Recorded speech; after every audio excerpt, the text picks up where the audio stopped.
late-night conservative talk show in America, Sackheads Radio. And listen, there are no people better on the air to give you the best in conservative talk than Sackhead Sean and Sackhead Clint. And we're working on the immigration papers for a certain other guy who happens to work here, too. For those who are tuning in around the world to the best in late-night conservative talk, Sackheads Radio. Sack News. Sack News. Radio. Sack News. Sack News. Radio. Sack. Sack. Sack. The best late-night conservative talk show in America. In America. In America. Into the bylaw. And in this web was a large, I'm pretty sure it was the biggest spider I've ever seen. It happens to be the 27th of January, 2016. It's 11 on the East Coast, 8 p.m. on the West Coast. That's right, ladies and gentlemen. You've stopped in for the Sackheads Radio Show. Thank you so much for joining us this evening. We have more to talk about than we have time for. Well, that's confidence inspiring. Well, I'm just saying, in typical Sackheads way, don't be shocked if we absolutely have 2 hours of absolutely no content whatsoever, and we just swap stories. something like that. You're close, right? Sitting on the west side of the room, Sackhead Clint. Sitting all the way on the east to make room for his nose. I am Sackhead Sean. No. Hang on. What? We're like the yin and yang. My nose overlaps your belly, and that's kind of how we fit. It's like a bad cartoon. Right. It is like a bad cartoon. Thank you so much for joining us this evening on Spreaker and all over the world. If you want to jump into the chat room, shrmedia.com. Big blue button in the middle says live chat. You want to click on that and you'll be right in. Or you can do what I do. Call Sean, and he can get you up and running. And he'll point out the keyboard to you and say, type on this and hit this button here. What? Couple of quick announcements. I want to formally nominate a friend of ours. And in the past we had a news director. In the past we had a news director, and we didn't want to. We had to retire the news director. We did? Logo, yeah. I didn't know this. Did I know this? No. You weren't in that meeting. Actually, you were in that meeting, but you were too busy trying to figure out the chat room. Where were you? Did I abstain? Yeah. For once? You did. Either way, due to circumstances beyond our control, we had to retire and or burn and display the ashes at sea. In effigy. In effigy. But I would like to formally nominate Dan Butcher for the following title. Supreme Allied Commander of News Forces at SHR Media. Now, here's the thing about Supreme Allied Commander. Of News Forces. Of News Forces. Yes. So then how's about just Supreme Commander of News Forces? Because the Supreme Allied Commander title, that's been claimed. Yeah, but you have to look at it from what I'm going. I'm talking News Forces as far as written news, video news, audio news. So that would be his caveat. Telekinetic news. Telekinetic news. Yeah, I think that would work. So that's when I say allied, I mean the different coming together vessels coming together as one. I like it. Okay. I like it. I will second that notion. All we need is a third vote from Sacco. He's not here. Therefore, per our bylaws, it passes. It passes. All right. So per the Sackheads bylaws, it is a rule. Of course, the first question is a good question. Does he get a uniform allowance? I have actually picked out the uniform already. Yeah, you have, and this you actually brought it up in front of the uniform committee. Yep, and we agreed. We agreed. Yep. Yeah, with a couple minor modifications. Well, I know the chaps went too far. I didn't think they went far enough, and we had this discussion.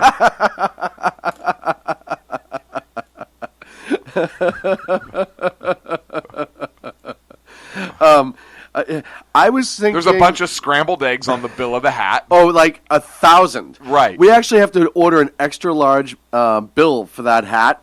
Right. And it has to be like the brightest white you've ever seen. And what we did, just so everybody's familiar with how this process works on the uniform committee, we actually went into the uniform shop. Right. And we tried several hats on my head. Yes. And Sean said, listen, so the bill has to cover his nose. Right. So I think they're custom making it. Right. Because they had to measure it out. 3-week lead time. That's a big Right. deal. Just for the measuring. Uh-huh. Yeah, just for the measuring. And then I'm also thinking like mid-50s Mexican Navy meets like think third world country military where like a private has more medals on them. Right. Like there's one for tying your shoe. Right. There's one for urinating without making any on the seat. Right. Things like that. And we actually have that medal here at SHR. I've won it 3 weeks in a row. Yeah, no, this is not true. We actually give that out weekly. We do. And with Sacco, we would literally have to go in there, and we wouldn't even have to like measure anything. We'd be like, dude, you obviously hit some hair on the way out because it sprayed everywhere. Right. Yeah.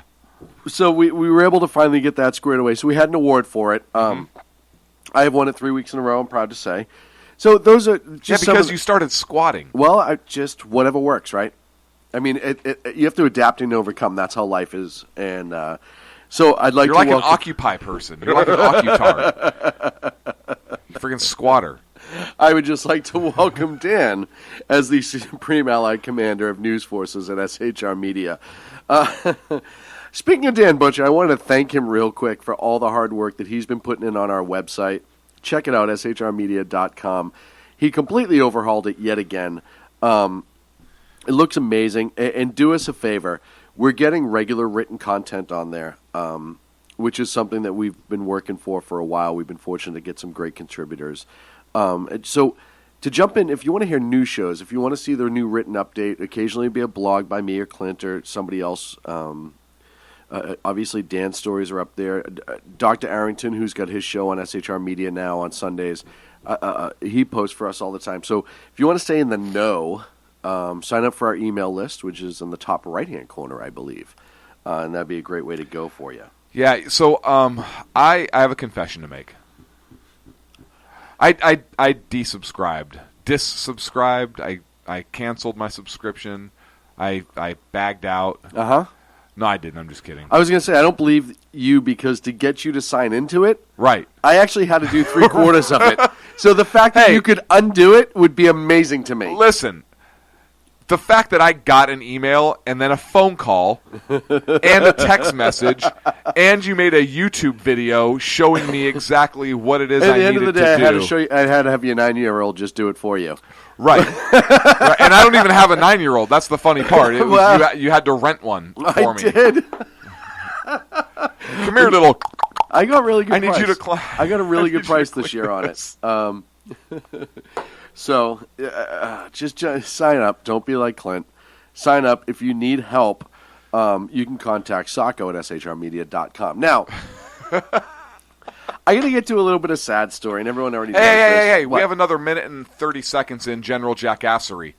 Now, I know you're like the whole... Oh, right. Yeah. So, I'm writing a book. I love the title, by the way. It's called Take It From Me. Yes. Things Not to Do in Your Personal Life. Chapter 21's my favorite. Right. This was an idea that Sean had, and I think it's brilliant. It's like a scared straight program. I think it's brilliant. Or if you're already straight, scared gay. If you need that. If you need that. If you need it.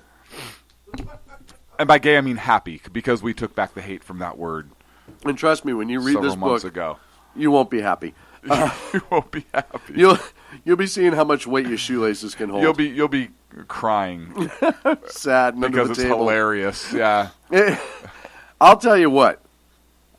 You're going to make a lot of money off of it. Because it's satire, and we're freaking hilarious. Yes. And you're going to be my co-author. Now, I would be happy. I'd be honored if I could be your co-author. For you, it's the little things. Right. It's not the big things that are comedic. It's just the weird little things that happen, like just to you. Like just to me. Right. My favorite part is when, like last week, we didn't have a show, Right. and you catch me up on everything. And I'm not going to ruin the book Thanks. because there's Thank a lot you. in the book, and I don't want Yeah. to ruin it. So And it's the details everything that happens that are hilarious. And when you have an input on what happens, which you don't always, but sometimes you do, Right. You literally said to me, and I said, "Why did you do that?" Or why did you do this? Or why do you do that? Or blah, blah, blah, blah. Right. And you said to me, well, we weren't here last week and I didn't have it to bounce off of you. So this becomes my fault. Because I right. Okay. I'm all right with it. I'm all right with it. Listen, so for example, I bought 2 rabbits. Yes. Yes. I no longer have 2 rabbits. As a matter of fact, I now have 0 rabbits because I set them free. My favorite part is when I was like, well, were they wild? And you said, well, no. But it's okay because I let them out downtown so they won't be in the wilderness. I saw where you were going with that logic, and it was hard to argue. You can't argue that logic. Oh, man. Capitol Park's a big place. They'll be fine. They'll be fine. There's raccoons and squirrels. I've seen cartoons. They all get along. Politicians. As soon as somebody starts singing a song, those animals come together and help each other out. Have you not seen Snow White? Duh. No, I actually dumped him on Big Fat Polly's house. So it's, The good part is and I love the group text, right? my favorite part is it was in his shower for 3 days on the loofah hook before he realized it wasn't a loofah. Right. So should we tell everybody what we're actually doing for a trip that we're taking, the guys' trip? No. But they're not going to be there to see it. And anybody who has met us, for example, our fans, when they've met us at events we've done, they could see it and appreciate it. Yes. However, I don't want to scare away anybody right now. Okay. I would rather tell the story after the fact when we're all alive as a result of being able to come through it. Whereas if we set it up now, and there's a good chance when we go somewhere together that we're all not coming back alive.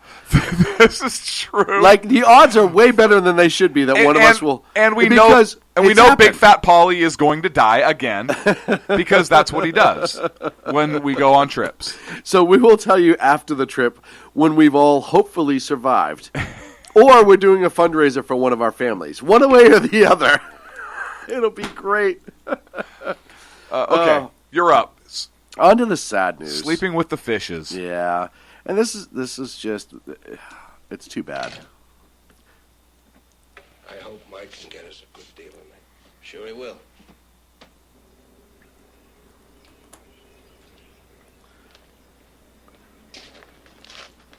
Sal, Tom, the boss says he'll come in a separate car. He says for you two to go on ahead.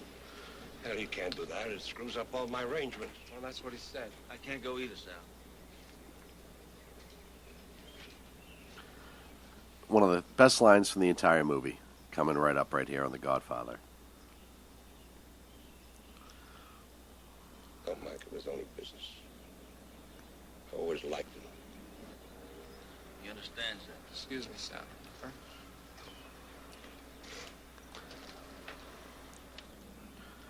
Can you get me off? Tom, can you get me off the hook car? For time's sake. Can't do it, Sal. Yeah, unfortunately, they couldn't get him off the hook this time either. Abe Vigoda, great character actor, The Godfather. Fish and Barney Miller. Fish and Fish? Fish and Fish. And Fish.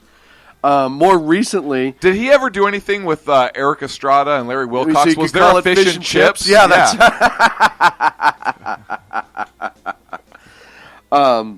And more recently, a lot of appearances on the Conan O'Brien show where he played himself, which just some of the amazing skits.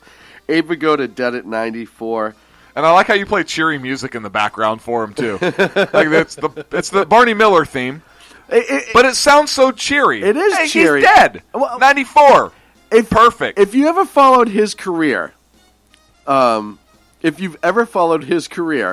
then you'll know that Abe Vigoda has an amazing sense of humor about himself. Uh-huh. And he probably would have a good sense of humor about his death. And it's definitely, I think it's up to us to share it. So Abe Vigoda, it's a shame. There's a lot of famous people have died recently. One of the founding members of the Eagles died recently. A lot of musicians are dying. I don't know what the hell's going on in Hollywood, but I see what you did there. Dying hell, Hollywood, all in the same. I caught on. Abe's better than that, and so are you. Don't say that in the same sentence. I am not better than that. Listen, you are better than that. I am not better than that. Don't bring this show down, Sean. We've had this conversation before. Oh, man. So, I want to talk about the jailbreak in California.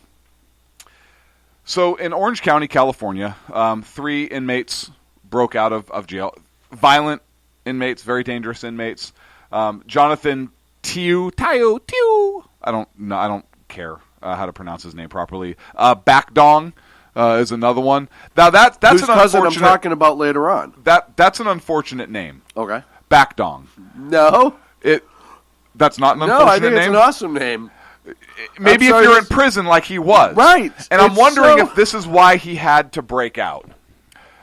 Because if you're in prison and your name is Bakdong, do you have to tattoo parking spaces on your back? No, just ownership numbers. Ownership numbers. Okay. And then Hassan Nayeri, not in jail anymore. Right. So they broke out. Apparently 5 arrests have been made. They were able to saw through some thick metal, went through some pipes, and were able to... Well, Bakdong did. We know that for sure. Yeah, Bakdong has gone through a lot of pipe. Right. In order to get out, or in, either way. Went through the metal grate, and then went onto the roof, where they rappelled using bedsheet rope. Right. And they're at large ever since. And not in like some rural area, but in Orange County, right, California, like in the neighborhoods. Right, and not discovered for 16 hours? 14 hours? Yeah, so the original count, I think, was at 5 a.m., mm-hmm. and they weren't discovered until, 16 hours later, when the evening count happened. So the Sheriff's Department has said they're going to revise their count policies. So that's good. Hey, better late than never. Right, way to nail that. It's okay, so we're going to prevent that from the future. That's good. But 5 arrests, and they say they're focusing on the gangs. Yep. I'm just curious how Bakdong got jumped in.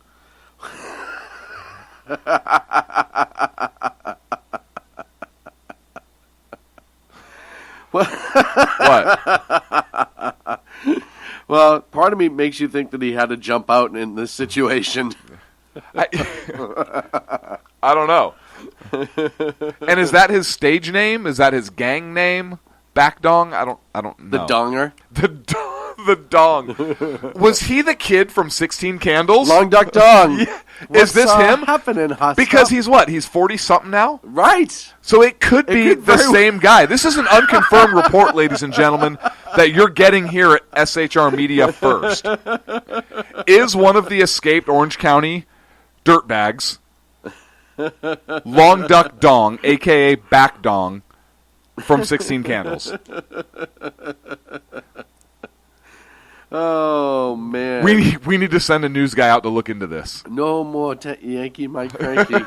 The Donga is tired. Have you seen that's getting boycotted now for being racist? Oh, get out. Everything's... No, I saw something like that. Give me a break. Can everything... Now, something to piss off our listeners, because that's what we like to do. Right. Now, the Donger was set to be deported in 1998.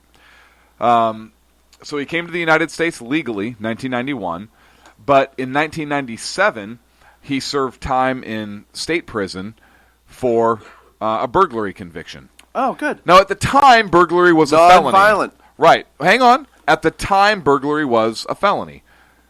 In California now, it's not so much anymore, right? Yeah, it's just breaking into somebody's house. It's more frowned upon. Not a big deal. It's more of a suggestion.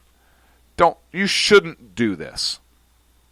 So they tried to deport him. He was ordered deported in '98, but apparently he was still allowed to remain here in the United States because Vietnam didn't want Bac Dong back.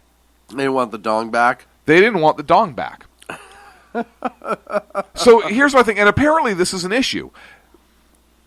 People that are here illegally or that are set to be deported, countries apparently won't take them back, so they're here still.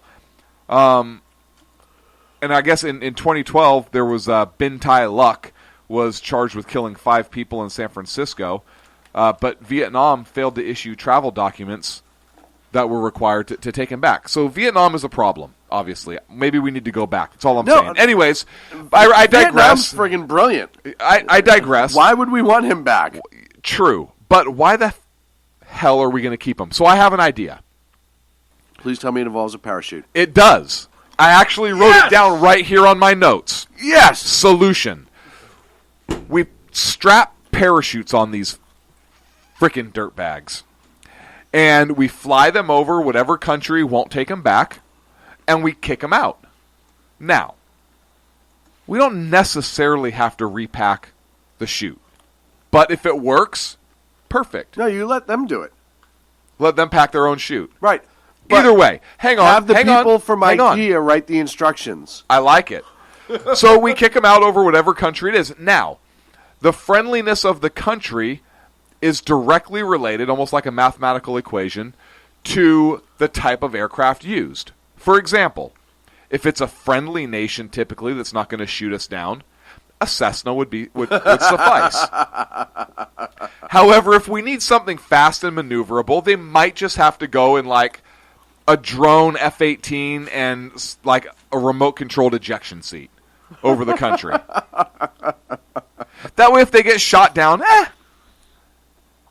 but if not, they eject and they parachute safely, and the aircraft continues on and crashes somewhere. It doesn't matter if it's not in our country anyways. This is a very good point. I like where you're going with this, and I am very, very proud of you for all of this. I really am. Thank you. Really am. I think it's a brilliant idea. It is. It is a brilliant idea. I just have one... Yes, I have notes. I just saw that in the chat room. Whoa, wait, why? What? What happened? Are you doing? How are we getting us on replay? That's amazing. We can't even help ourselves from talking. So I don't know if you noticed this or not, but if you look under here on my notepad, I put go back in time. So I'm glad to see that our time machine works. Because for a moment there, we were actually able to meet ourselves. It was kind of bizarre. I was sitting like in my own lap. I don't think the good people heard that, but we heard it. Which I really liked. I love the fact that people are slowly coming to the realization that you both are checked into chat at shrmedia.com, and you're actually looking at it. The best part about it is I had to set up an entirely second computer separate. Yes. And that way, because so you didn't have to go between my screens. research, right? Right. Because I have all my notes and everything up on the screen, and I don't like switching back and forth between my notes screen and chat roll. I don't like that. So I have 2 screens up. Now, what I think is ironic is the blind guy accuses me of looking at the chat screen. I know. I was waiting for it. Yeah. I can take crap from looking at something from the blind guy. It's like a deaf guy yelling at you for listening to bad music. Right. What they don't tell you, was it Dong who they're calling essentially like a Hannibal Lecter? Was he the one where he was being accused and he's not in prison yet? He's in county jail because he hasn't been convicted. Well, he's been convinced. He's convinced, all right, is but he's very not convinced. convicted. But one of them they're describing as a Hannibal Lecter type person. Yeah, I don't know if there's I don't know if there's audio to that, but when word of his escape came out, it was something like, "Oh my God, everybody's going to die." I think that's an unconfirmed report. We're trying to shore that up now. Oh man, listen, there's a lot that's wrong with this, obviously, as far as the prison escape itself. Mm-hmm. But yet again, in California, we have an example of a human being who should not even be here. And I have another suggestion, I have another suggestion. Okay. Don't know if it'll fly. Okay. They should fly with a parachute or not. Catapult. But here we go. Try them in absentia. Yeah. Convict them. Mm-hmm. Give them the death penalty. Yep. And then the judge authorizes every U.S. citizen to be able to carry out that death sentence. Yeah, I like that. I like that a lot, actually. Do you? I think that'll work out very well. Show me in the Constitution where you can't do that. Absolutely not. Right?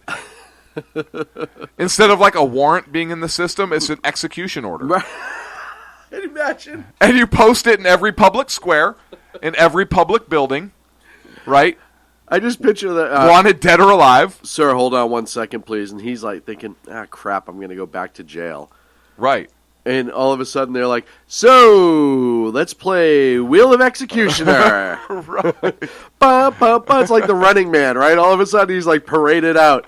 Who wants to win a chance to kill a murderer? oh, me. You're going to have, come on down.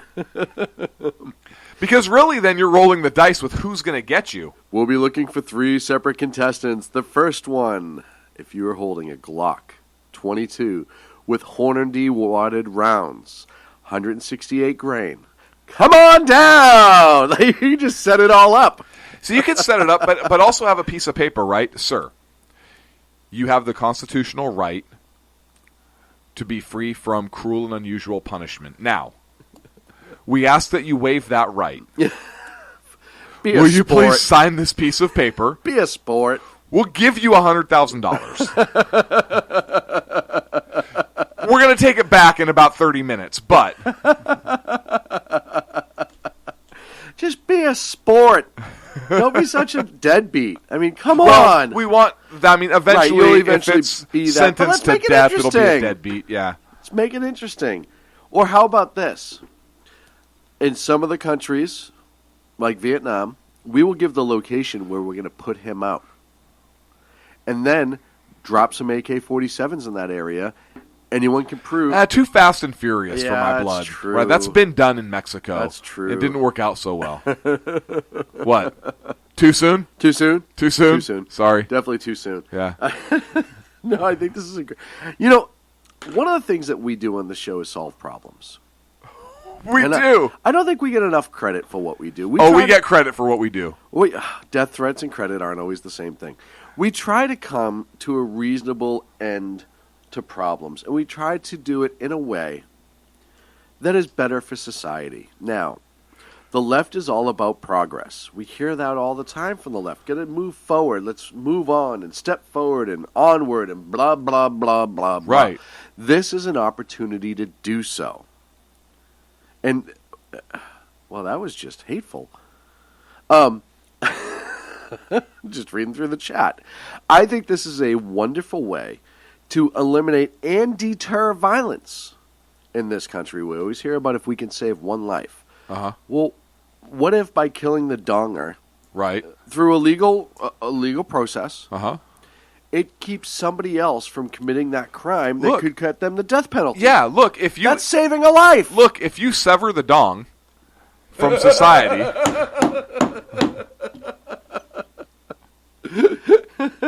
What? Too Jewish? I don't know. What? I got it. We'll kill the firstborn male child in every family. Too Jewish.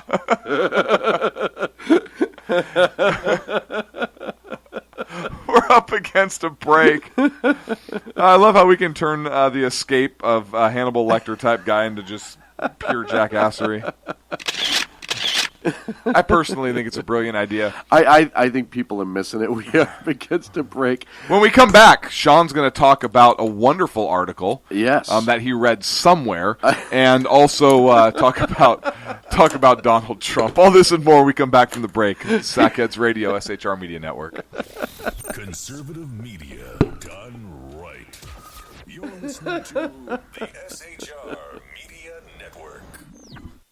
Times are dark. The people are misled by corrupt politicians, lied to by establishment media, and deceived by the false messages of Islam. A nation looking for direction needs a guide. It needs a man with a cane. I'm Dave Milner. Join me on Spreaker, SHR Media, Pundit Press Radio, and YouTube through the SHR Media page for a different kind of commentary on the unpleasant blind guy. Because the truth is not always pleasant. In a world controlled by corrupt politicians. You got a business. You didn't build that. A team of ordinary men emerge from the ashes to give voice to the voiceless and hope to the hopeless. Sackhead Sean. Dude, I'm not saying half was stupid, bro. Sackhead Clint. All good friends of ours usually show up drunk. Also starring Socko as the producer. I'm a little bit drunk, 'cause I'm drinking.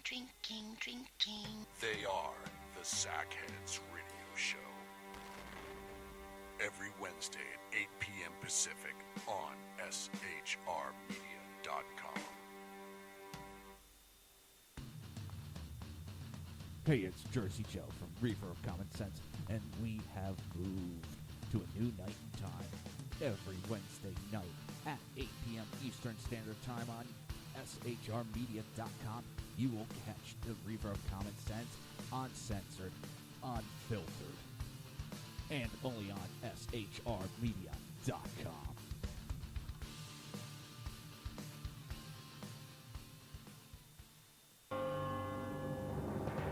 Hello, I'm Matt, a student at Hillsdale College. Here is Hillsdale President Larry Arnn on the continuing relevance of the Constitution. Many argue today that the Constitution is outdated because it addresses problems peculiar to the 18th century. Some parts of the Constitution do read rather quaintly. Consider the injunction against titles of nobility in Article 1, Section 9 of the Constitution. But is that so outdated? The purpose of the injunction is to prevent the government granting special privileges to some for partisan reasons. This strikes at the heart of the rule of law.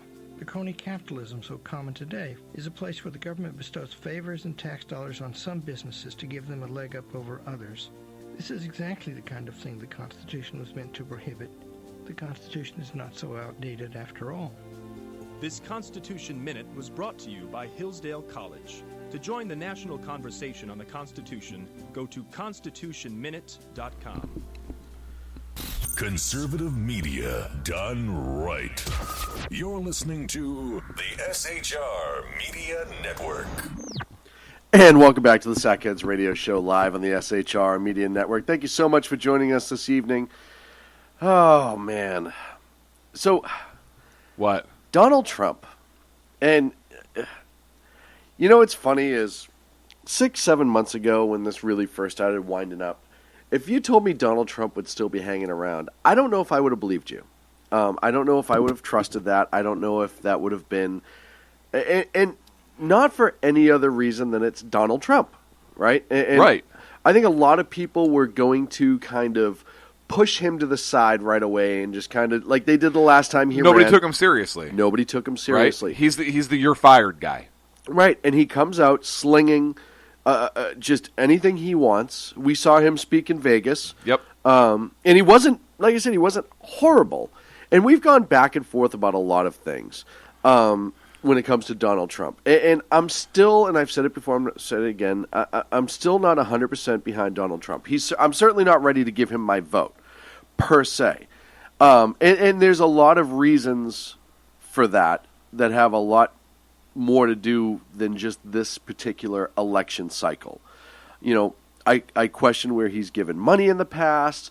I've questioned a lot of different things. His allegiances in the past, some of the things that he has done in the past with eminent domain, absolutely a reason to question him. However, It is amazing to me how the mainstream media and a lot of people are vetting Donald Trump unbelievably. I mean, they're trying to find guys that scrubbed the floor for him in 1978 to come out and say something bad about Donald Trump. And meanwhile, for 2 election cycles in a row, you weren't allowed to vet the current guy in office. No, I wasn't. I tried several times. Right. And you would not allow me to do that. Actually, I think it was the federal government that wouldn't allow us to do it when they kept shutting us down. That being said, going into the Iowa voting election incident, if you will, and I won't say the word because I said it exactly. I said caucus. I said it at break, and you started laughing immediately, and I reminded you what trouble that led to a couple weeks ago. I don't think it was trouble. I think it was a brilliant piece of Yes, it was a brilliant piece of radio, and that'll forever be in our archives, luckily for us. Why won't you carry us on terrestrial? Except Philadelphia, where you guys are crazy anyways. But now, and New Hampshire's not far after that, and Donald Trump's still leading the pack. And there's a great article I read, and this is actually sums up my feeling on Donald Trump quite a bit, and I'm glad Dan wrote this. A great article on SHR Media. You can get the link to High Plains Pundit but why not Donald Trump for president? And it really breaks down, as a conservative, the good and the bad of Donald Trump. Now listen, one of the things that I like about Donald Trump is there's nobody buying him. He doesn't need money. He's not one of these politicians who needs to appease his contributors. He doesn't have to appease anybody. And a candidate who cannot be bought is a candidate that deserves a very serious look. A real candidate. He's starting to unleash more and more about his policies, not necessarily in depth. A lot of his policies are talking points and headlines more than anything else. Hey, we're going to make Mexico pay for the wall. Well, how are you going to do it? And he says some things, but he doesn't actually explain where the money's going to come from. And then there are some things that he says that I absolutely think is great. If I'm elected president, we're going to bomb the hell out of ISIS. Great. I love that idea. And you know Donald Trump is scaring the establishment conservatives. Very, very much so. To the point that they don't even want to mention him. Like I said, we talked about the State of the Union and the response by Haley, Governor Nikki Brainlock, Nikki Haley. Nikki Haley? Thank you. Yeah. She kind of threw a stab at Trump, and she's a Tea Party gal, and Trump has a pretty good rating with the Tea Party. So the establishment is scared of Donald Trump. Fox News is a little scared about Donald Trump. And now they're insulted by him because they have a debate coming up, and he's not going to take part in it. Which is very strange to me. But I think what Donald Trump is saying to a lot of people who may be center-right, because I think he has a lot of more people on the hard right than anyone's given him credit for. But I think what he's saying about the center-right people is who maybe don't like Fox News is, I don't need them. I don't need to sit up there. Right? Hang on. Somebody else did that too. Obama tried to exclude the Fox News contributor because the administration didn't like what Fox News was putting forth. Do you remember that? Yes. And the other news agencies, media agencies, actually came together and stood up for Fox and said, no, you can't do that. And that's why I don't like this move. Donald Trump is running for president of the United States. Yes. As president of the United States, your job is to represent the people at the federal level. You are there to be the executive for the federal government, right? Right. The Senate was supposed to represent the state interests.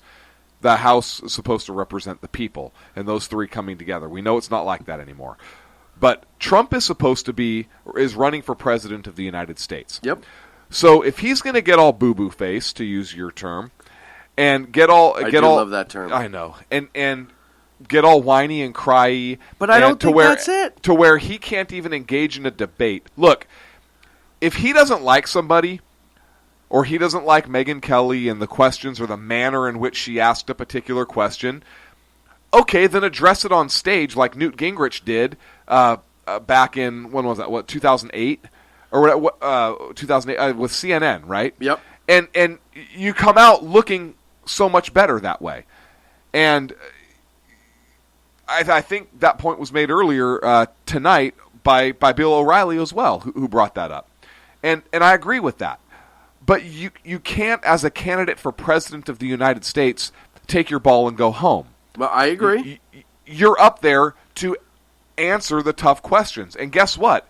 If you can't handle Megyn Kelly from Fox News, how are you going to handle Putin? How are you going to handle the UN? How are you going to handle Iran? How are you going to handle real enemies? I don't think it has anything to do with Megyn Kelly, but I think that's his reason to kind of push back against Fox. Well, because of what happened with Fox, blah, blah, blah, blah, blah. But tough. You're going for president of the United States, right? I don't think that's the purpose of this. I think the purpose of this is to start getting to the center and slightly right people of, hey, you know what? I don't need to go on Fox News. And I think that's what the point of this is. I think it's tactical. I don't think it's necessarily anything to do with Fox News per se. I think it's to send a message. Now, let's say he doesn't do the debate. Hang on a second. Did Ronald Reagan refuse to participate in any debates from a news organization? I don't know the answer to that. I don't think he did. And Joe in the chat room, I could be wrong on that. But he said that Trump did everything that Reagan did when he was campaigning, and that Trump isn't comparable to Obama. He's nothing like Obama. And I'm going to say in this case, he absolutely is. Obama didn't like what Fox News was doing, and so that administration tried to exclude them. He tried to have Fox News not be participatory in that process. Granted, he was president of the United States at the time. With Donald Trump crying boo-boo because he doesn't like something Fox News did is very similar, so he's trying to exclude them. Per the Gateway Pundit, in 1980, the Republican debate that was just ahead of the 1980 Iowa caucus, according to Bloomberg, Reagan did skip it. Okay, so then I was wrong on that. Joe, thank you. You were right on that. However, I was absolutely correct, I think, in likening him to Obama in this case, in terms of skipping out on Fox News because he doesn't like what they did. It's not only a news organization, but it's the same news organization that they're both trying to skip out on. Right. And my question is, and you know, one of the things that we get into with this comparison, and one of the things that I try to talk to conservatives a lot about, Jeff Dunn, Siedwidlid, writer, and I talked about it this past week. You have a lot of people that when something like this comes up, automatically turns around and say, well, Reagan didn't or Reagan did, because that is our conservative angel, if you will, right? Mm-hmm. Reagan is by far one of the greatest presidents we have ever had. He is, and for him missing that debate, I don't agree with that either. Right. I was 5 years old at the time. And I didn't have anything to say. And I didn't have anything to say on it. But looking back on that, I would have had the same response. You're running for president of the United States. Your job that you're interviewing for, essentially, is to answer tough questions sometimes. But I'm asking you this. When we make these comparisons, especially with Reagan, when we turn around and try to compare a current candidate to a past candidate, now I'm not saying it's the right or wrong answer. Is that fair to do, to compare somebody in 2015 or 2016, rather, back to somebody in 1980? Yes, because otherwise it's the liberal argument, right? No, it's a living, breathing, changing thing. No, I understand that. Yeah, so I think it is fair. Okay. Because conservative principles don't really change. Shouldn't really be changing. And we typically stand for pure constitutional or true constitutional interpretation, not a living, breathing, changing thing. Therefore, what a conservative said on that issue in 1980 should be what that conservative is saying now. And guess what? It worked in the 80s. Well, yeah. No, I'm not saying it didn't. It absolutely did. So when we talk about Trump and we talk about Reagan with all these candidates that are up there now, do you think that any of them actually have Reagan-like qualities? I don't think Trump does on how he comes across. I think some ideas maybe on how to get business back going and stuff like that. At the end of the day, you can argue that Donald Trump, when it comes to economics specifically, is a stronger candidate. I'm not saying the best candidate because you have Carly Fiorina, you have some other people business-wise. Mm-hmm. Overall, I don't think that he's anywhere near a Reagan, but there's also nobody out there right now in the field for conservatives who overall I say, hands down, that should be the guy running. None of them have convinced me yet, and that's the problem I have. Uh-huh. So it goes back to Donald Trump in the sense that we talk about principles, we talk about honesty, we talk about integrity, kind of the devil you know and the person they are ahead of time. You know Donald Trump is the person that he is when he gets elected. We know about his past. We know about his present. We know that he'll say whatever he wants. We know nobody's buying him per se. Uh-huh. Are those qualities that even if you don't agree with some of his stances, that is electable? He's electable to a point, but here's what I think about Donald Trump. And these are just my thoughts. I'm sure there are many people who will disagree with me. And Donald Trump doesn't have my vote yet. He doesn't not have my vote yet. I'm open at this point. And this is why I want to see him in the debate. But Donald Trump, I believe, is all about Donald Trump. I won't agree. Trump is all about Donald Trump. Reagan, I don't think, was about Reagan. I think Reagan genuinely loved this country and wanted to make this country a better place. Mm-hmm. Trump is very good at promoting Trump. And I'm not saying he doesn't. He obviously loves New York. He talks about his love for New York. I don't know that he loves the country the same way Reagan did. I think you asked me who I think has the most Reagan qualities. And I don't know, but I think that several candidates display some Reagan-esque qualities. Carly Fiorina, when she talked about bringing back the Eighth Fleet. Right. Huge,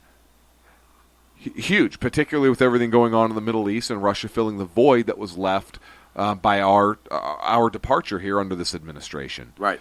And now you're seeing other candidates starting to throw that out, by the way. I think it was Marco Rubio a couple We might have weeks said ago. that first here. Well, that's all I'm we saying. definitely said that 2.5 years ago, when we called Russia expanding its power, maybe longer now. But, it's funny. You're starting to see them starting to see what works for other candidates and regurgitate it, if you will, because now I'm hearing other candidates talk about the Eighth Fleet. So that's my biggest fear, is that we're going to get to the point with candidates where they're all going to be saying the same thing and in a different manner, and we're just going to have to elect who we think is the nicest, if you will, or the most pleasant.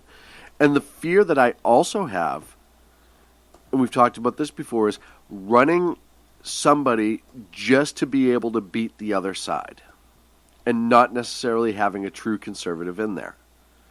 And that's something that scares me too. And that's something where I think we're going to end up going down that road this election cycle. Depending on who's going to get the Democratic nomination, and we can talk about Feel the Burn and Hill Dog in a second, but when you're starting to talk about the GOP's getting nervous, and they're only getting nervous because they haven't done well in presidential elections in the last 8 years, and they know they kind of need a win, and they will pretty much they're hoping the House and the Senate for at least the first 2 years of a conservative presidency. The problem is if you get somebody like a Trump in there who's not necessarily a GOP team player, will they get what they want accomplished? Now, do we necessarily want what the GOP wants accomplished? Because listen, and I've said this 4 years ago, and I'll say it now, The GOP is out of fresh ideas, and and I don't mean that compared to policies and beliefs, but they're out of fresh ideas on how to relay those to people and get people interested. Oh, again. see, I think they lost their way. I think the GOP lost their way. Yeah. And they went away from their principles and more into power and placating. Right. Than they did and about the I'll principles. 100% agree with Yeah. that. So now you have a guy like Donald Trump who shows up on stage. And like it or not, he's polling very well throughout the entire country. And I know they're polls. And I'm the first one to understand polls. I'm the first one to know that there's a good chance that what he's polling now isn't going to be in even exit polls until all the votes are tallied that may not be there. But you have him beating Hillary in just about every poll that you see. You have him beating That's Bernie. not true. There was a poll I saw the other night. It was covered in $1 bills, and I didn't see Trump in it. Yeah, but he probably owned the building you're in. He beats Bernie in a lot of ways too. So, is it going to get to the point that you're going to see the GOP turn around and say, "Hey, Donald, I know we've kind of dumped on you for the last year, but now we all of a sudden want to really kind of support you." Because I could see the GOP flip-flopping just to be that person, if you will. And I know he's running with an R next to his name, so he kind of gets the GOP anyhow. But, hey, we supported Donald Trump conservatives. Look at us. And all you, hey, look at us. We're really on the Trump train all of a sudden. Like, I think you need to watch out for that. I think you really need to watch out for that. So, it's hard for me with the whole Trump thing. Do I like some of the things that he says? Yes. Do I have any reason to believe that's what he's going to do? Not yet. And I don't have any reason to disbelieve that. I Right. just don't know that. I just don't know that he's the right right. one. And at you this brought time. you brought up his question about his true love for America and that Ronald Reagan truly loved America. And and to be clear, I'm not saying Trump doesn't love America. No, but I there's know. a difference between loving something, loving America, and having a passionate, Right. convicted love for this country. And he which I could, think in his Reagan own did. weird Donald Trump way, have that. He could. On the other hand, this could be a complete narcissistic run where it's just, I know I can do this, and almost like a victory thing, right? I can run for president and do it because I'm Donald Trump. Right, and look, he may really be tired of all the BS. He may really just say, you know what, I'm tired of my country going down this road, and I want to do something about it. And that's just kind of his personality to not really come across speaking from the heart. Right. I haven't seen Donald Trump really speak from the heart like Reagan. Right. Reagan could give a speech to the country, and you knew sitting what in it the was. Oval Office, and you knew it came from his heart. I remember when the Challenger blew up. Yep. And he was 30 talking years about ago. and he was talking about I remember watching him. And he was talking about the astronauts slipping the surly bonds of Earth to touch the face of God. I remember that line, stuck with me. And you could tell that even as he's speaking it, he's emotionally invested in things that happened in this country, in the direction he wanted this country to go. And that's what I really want to see from a candidate. And I don't know that Trump has that. I haven't seen that yet. Again, I'm not saying the man doesn't have that. I haven't seen that yet. I would agree. I would agree with you on that. Like I said, it's one of the things that I don't like about Donald Trump is I don't even think his hair is real. We know him. Oh. You know what I mean? Like, I don't feel like I know him. And that's a problem I have. Like you said, he doesn't have that personal touch in his speeches. And it's very... there's just a lot strange there with me. Other guys, like, I feel like I know Ted Cruz enough as a person. I feel like I know Marco Rubio enough as a person. Yeah. And I'm tired of Ted Cruz and Trump going back and forth. Yeah, I think it does I really nothing. am. It does nothing. It does nothing, and honestly, for me, it's both of those candidates have lost points. Yeah, I agree with that. I think that it's very belittling. And then you have Dr. Ben Carson hanging on. I think he's the only other person I would consider a real viable candidate that's left on that stage. Chris Christie, Kasich, nothing. So those four are the big ones, and Rubio, Carly Fiorina. Excuse me, Carly Fiorina. So it's very, very strange to me with Donald Trump, and I get his appeal. That's one of the things that I keep trying to say. I think the things that Trump has done positive, no matter what the outcome for this election cycle, has forced a lot of conversation to be had. Absolutely, that, he has. That politicians just do not want to have right now because it's political suicide. Immigration. And it wasn't like immigration brought to the forefront by the GOP and formed in the GOP conversation the way they want to talk about it. This was outright immigration, where he's like, hey, I want to put up a wall from one end of the country to the other on our southern border. Right. What say you? And it forced these candidates to say a lot of things. I want to switch away from immigration real quick and talk about Trump's veteran event. Yeah. I love the fact that Trump is doing a veterans event. However, why is he planning a veterans event on the same day as the Fox News debate? And I have to question motive in this case. Yes. Hey, I'm not doing a debate, which he knows he's probably going to get heat from. But I'm doing this really good veterans event. So if you talk bad about me missing the debate, you're really talking bad about me helping our poor veterans. Yes.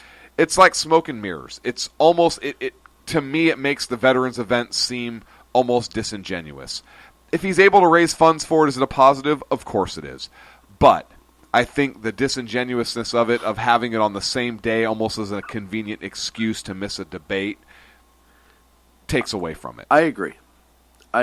And I don't know, planning-wise if, the other thing too, I don't know when the events were planned and whether he knew. I don't know how last minute it was thrown together.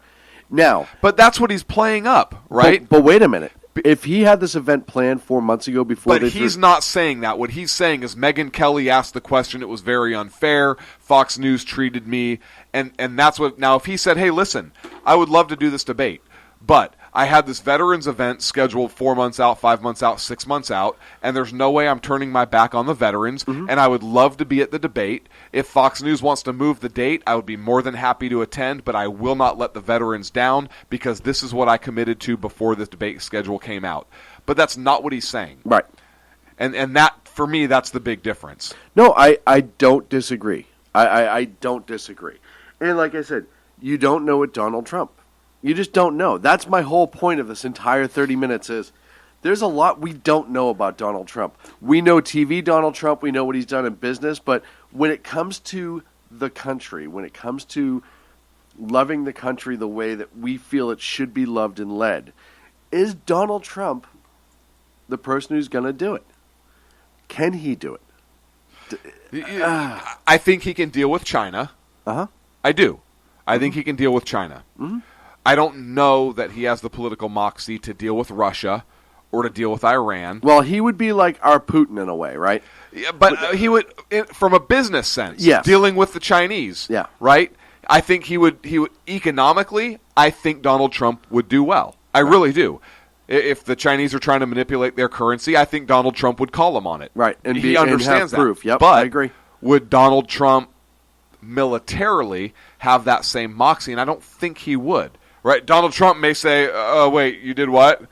Oh, you flew a bear bomber within how many miles of us? Yeah, well, just give me the big red button." Right. I mean, I don't know what he would do. That's what I'm afraid of. You know? That's really what I'm afraid of with him is being too eager and or too maverick, to steal a 2008 term, to kind of go a little batshit crazy, if you will, does scare me. And it's weird. Here's my other problem is I think I'm not making a prediction, but I feel like the Trump train won't go away. And I think that, honestly, he has enough supporters to potentially go all the way with this. There are people, and I think I was talking about it with Dan Butcher. It's almost like Ron Paul people. There are just people that once they decided they were Trump people, there is nothing you can do to change that. There's nothing you can do. But he's got more people than Ron Paul did. And it's going to be interesting to see in just 10 short months. And here's the bottom line. I know 30 seconds left. Here's the bottom line. If Donald Trump becomes president, we are going to have 4 years of material. But so won't the Democrats. Yes, but so will we.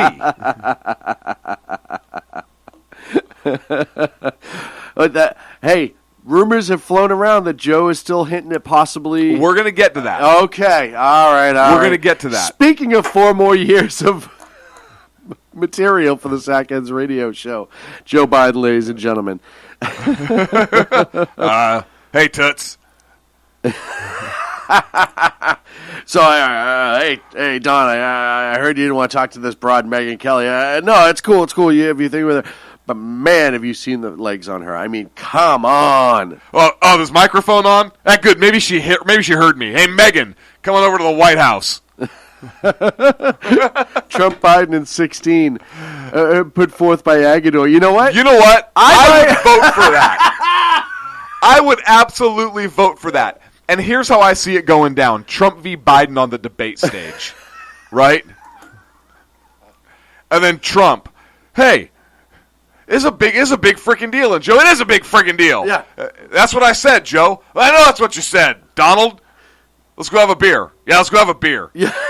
I'll pay for the hookers. Yeah. Did I say hookers? I meant strippers. Screw these people. We're going drinking. Good enough for me. That's... Hey, we've predicted stuff before on this show. We've predicted stuff before. We have predicted a lot of stuff on this show that's come true.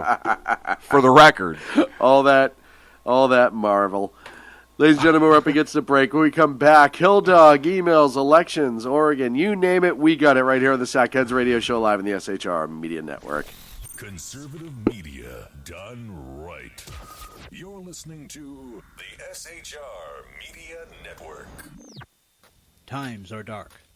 The people are misled by corrupt politicians, lied to by establishment media, and deceived by the false messages of Islam.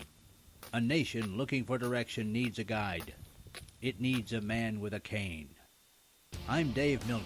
Join me on Spreaker, SHR Media, Pundit Press Radio, and YouTube through the SHR Media page for a different kind of commentary on the unpleasant blind guy. Because the truth is not always pleasant. In a world controlled by corrupt politicians. You got a business. You didn't build that.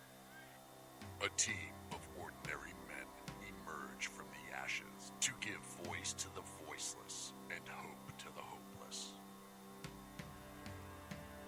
Sackhead Sean. Dude, I'm not saying half of the stupid pro. Sackhead Clint. All good friends of ours usually show up drunk.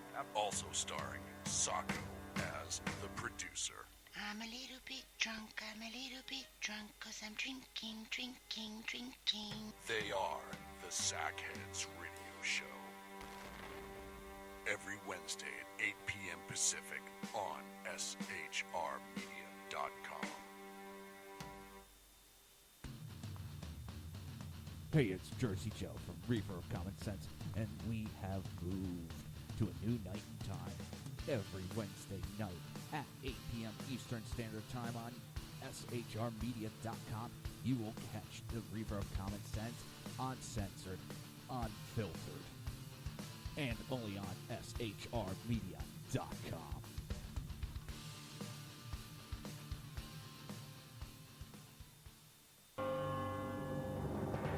Hello, I'm Matt, a student at Hillsdale College. Here is Hillsdale President Larry Arnn on the continuing relevance of the Constitution. Many argue today that the Constitution is outdated because it addresses problems peculiar to the 18th century. Some parts of the Constitution do read rather quaintly. Consider the injunction against titles of nobility in Article 1, Section 9 of the Constitution. But is that so outdated? The purpose of the injunction is to prevent the government granting special privileges to some for partisan reasons. This strikes at the heart of the rule of law.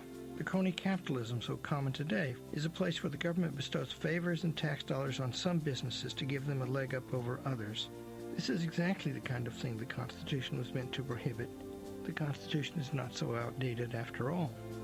This Constitution Minute was brought to you by Hillsdale College. To join the national conversation on the Constitution, go to constitutionminute.com. And conservative media done right. You're listening to the SHR Media Network. someday I'll learn think we need to have. I think we need to have a. Do you remember when we had our Dare Joe Biden? Yes. Oh yes. I think we need to have listeners send in to Sacco's email Joe Biden campaign ads. Oh yes, the best Joe Biden campaign ads. Right. Joe Biden. It's like rubbing the shoulders of America. And this message was approved by Joe Biden, some shit like that.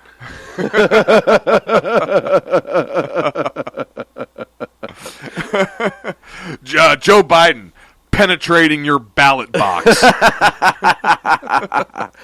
Hey, we're going to have a Bang for Biden sit-in here. It's going to be like a giant orgy. And, it's all about peace, love, and a little nookie. There's nothing wrong with that, ladies and gentlemen. I'm Joe Biden, and I think this message fucking rocks.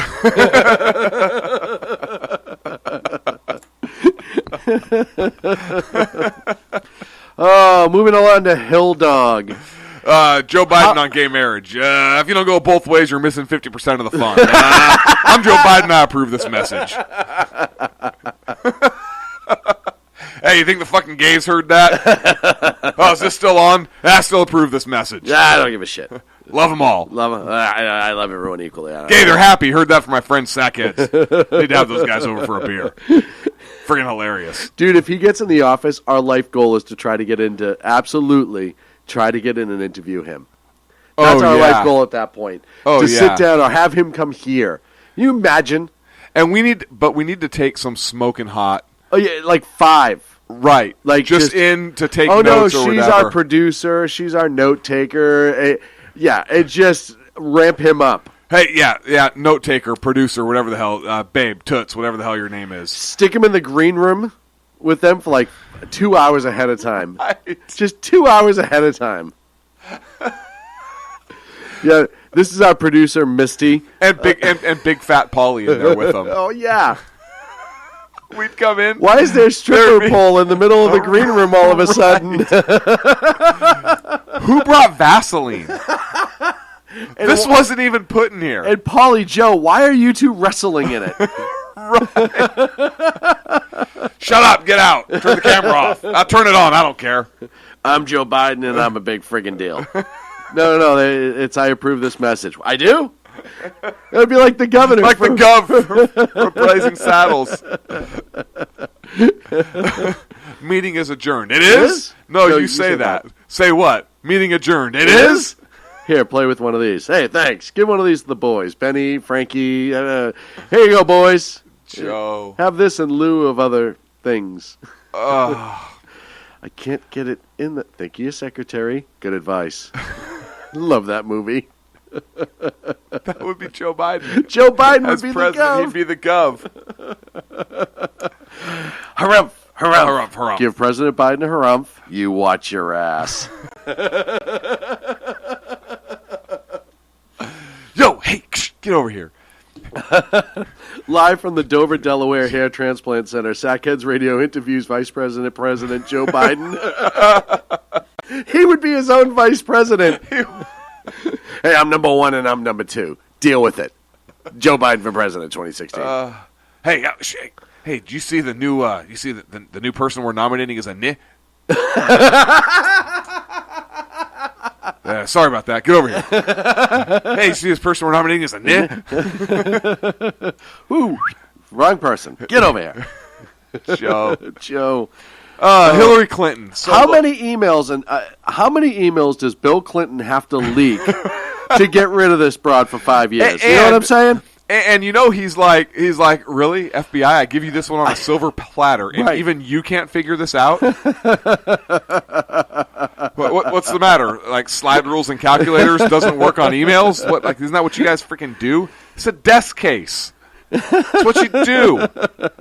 Desk cases and desk pops. I mean, that's what the FBI does. Every day he's just to his local FBI office dropping off more. Right. Y'all know I can just let you in and just get it whenever you want, right? Yeah.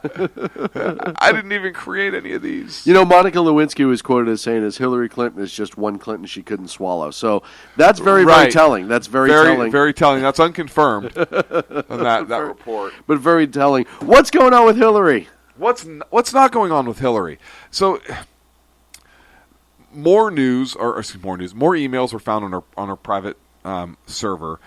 There was a January 14th letter from the Intelligence Inspector General Charles McCulloch III to lawmakers that said that several dozen additional emails, including specific intel from, quote, special access programs, which are above and beyond top secret. Like, that's super top secret crap. It's like if you took top secret and put a cape on it, it'd be super top secret. Absolutely. So some of the intel was so sensitive that lawmakers couldn't even read it. Read it. Yeah, they couldn't even view the intel in it. Now the FBI is actually going back and they're talking to the intel agencies themselves that originated this information, which I think is the right move. Good job, FBI. Where's next in the investigation? I think we should go to the source and talk to somebody. Can we do that? I think in this case it'd be the best investigative technique. Go for it. We're nailing this. Finally. We're nailing this one. Hey, they won't be able to say anything else about us ever again. Right. I like to see the sackheads talk trash about this. That's cute, you guys, in your suits, little ties. So, and information also came out that there was human intel information, which is a big deal. Yeah. If there's human intel, you're talking about operatives' lives being at stake. Absolutely. And somebody actually asked me, we were talking about this stuff, and they said, you know what? Wouldn't it be amazing if something came out that intel from her email server ended up being one of the proximate causes of the Benghazi attack? I thought it was interesting, right? Very interesting. Something about lack of security, so they were able to go ahead and plan the event. Something. Yep, they see them asking for help and Hillary not helping. You know, or just, hey, asking for help and hey, you know what? They don't have enough people. We were able to get this off her unsecured server. I think it's a good time to attack. I'm not saying that's the case. I'm not saying that happened. I just say, wouldn't it be interesting if? It certainly wouldn't shock me. It wouldn't surprise me at all if that were the case. But human intel, look, that's a major deal. Yeah, it's huge. And you know, I've heard people on the right saying, "Oh, this is a clear violation of law." People on the left saying, "Oh, there was no legal violation." Look, if you fail to accurately, right, if you fail to take care of intelligence information, and that's a crime, then why wouldn't we see an indictment? Well, out of this, if she's giving direction, which we know she did, to strip classification headings off of a document and then fax it non-secure. Yes, just by removing the top secret head. We title. know, right, because it's not the label that makes it top secret. Right? It's the information. Material? Yeah. It's not the sorry. nutrition information that says 87% daily fat content that makes the burger bad for you. I know it's the item horrible to itself. laugh, but just the fact that was actually an accepted idea. I got to get this to Hill right away. Can you email it? No, she's on a private server thingy. Well, what do? I got an idea. Let's copy it. We'll put a piece of paper over where it says top secret, and we'll just fax it to her at the Hyatt. Like, right. And I want to be clear, somebody's defending the FBI in the chat room. FBI stands for frickin' big idiots. I think that's unconfirmed. Famous but incompetent. Yeah, something like that. And yes, DOJ Loretta should indict but the FBI, I don't really have the most faith in their investigative techniques and skills and prowess. So we give them applause for actually doing the proper step. I think maybe they looked at a book and it said, go to the source and talk to the person. Think Whitey Bulger. Was that that one star on that one website that you like to go to, like allaroundthebarnyard.net? No, the gangster. Oh, yeah, okay. I was thinking who something literally was different. paid off the FBI agents because they wanted him to think they were cool. Right. I'm just saying.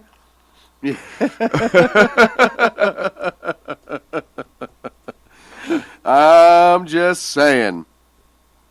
You know, and it's one of those things we talked at the break is, what happens if, well, first of all, you know, you're like, one of the things you brought up is, why hasn't it happened yet? You know, why haven't they got an indictment or gone? And I said... And how many agents are on this thing now? Oh, like 200, 300? Right. Like they put another, 125 towards it or something? How many agents are on this that aren't dealing with international or domestic terrorism issues? How many agents are on this that are not dealing with background checks for gun owners? Oh, so you're trying to appeal to the left right now? Oh, no, I'm sorry. Was that out loud?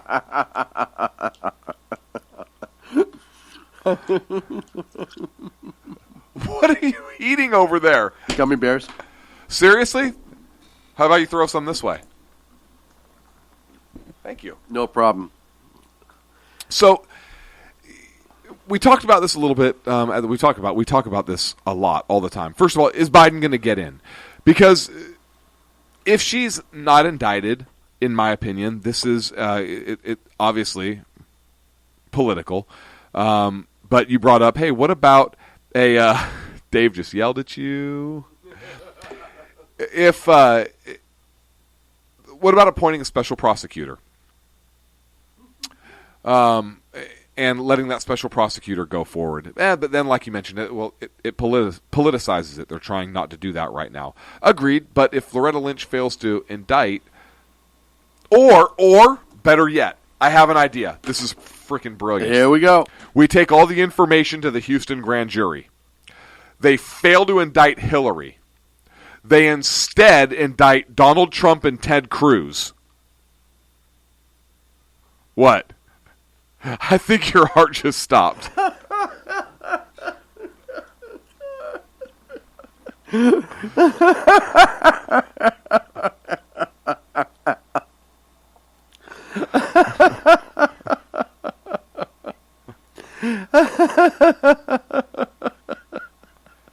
You know, it's brilliant.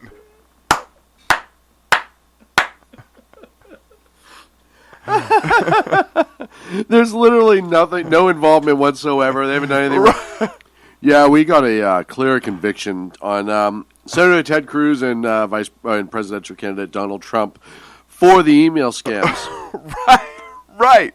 Hey, wait a second. Weren't you the people that were supposed to be looking into Planned Parenthood and instead indicted? No. Oh, no, that's a different group.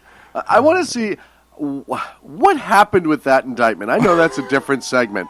I don't know. No, we didn't have time for it. Go for it. But dear God, how do you indict the people making the film and not Planned Parenthood representatives who are talking about selling baby parts on the market?